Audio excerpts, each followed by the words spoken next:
நம்ம தமிழக வெற்றி கழகத்தோட 2வது மாநில மாநாடு வர ஆகஸ்ட் 25ஆம் தேதி மதுரை கூடக்கோவில் ஏரியால நடக்க போகுது அப்படிங்கிறது எல்லாத்துக்குமே தெரிஞ்ச விஷயம் தாங்க.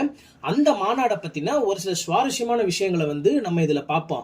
இந்த மாநாடு ஏன் நம்ம மதுரையில செலக்ட் பண்ணிருக்காங்க அப்படின்னு பாத்தீங்க அப்படின்னா, தென் மாவட்டங்கள்ல எம்ஜிஆருக்கு பிறகு ஒரு நடிகர் அரசியலுக்கு வந்ததுக்கு அப்புறம் ஒரு அலாதியான ஒரு ரெஸ்பெக்ட் கொடுக்குறாங்க, ஒரு வரவேற்பு கொடுக்குறாங்கன்னா அது நம்ம தளபதி விஜய் அவர்களுக்கு மட்டும்தாங்க. அதுவும் இல்லாம இந்த மாநாட்டுல பாத்தீங்க அப்படின்னா தேர்தலில் நிக்கக்கூடிய பல வேட்பாளர்கள் அறிமுகம் செய்யப்படலாம் அப்படிங்கிற ஒரு விஷயமும் நமக்கு கிடைச்சிருக்குங்க. கூடுதலா இன்னொரு செய்தி என்ன அப்படின்னு பாத்தீங்கன்னா, இந்த மாநாட்டை நடத்துறதுக்கு கிட்டத்தட்ட ஒரு 500 ஏக்கர் லேண்டை தேர்வு செஞ்சு அதற்கான வேலைகளை ஆகஸ்ட் 1ஆம் தேதியில இருந்து ஸ்டார்ட் பண்றதா ஒரு அன்அபிஷியலா ஒரு நியூஸ் கிடைச்சிருக்கு.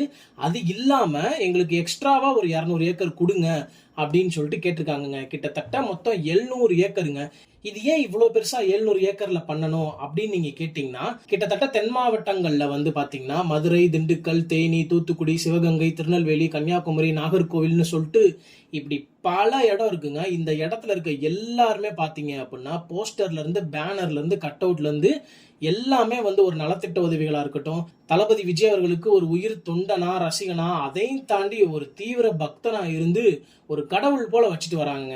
அதனாலதாங்க மதுரையை 2வது மாநில மாநாட்டுக்கான ஒரு இடமா தேர்வு செஞ்சிருக்காங்க.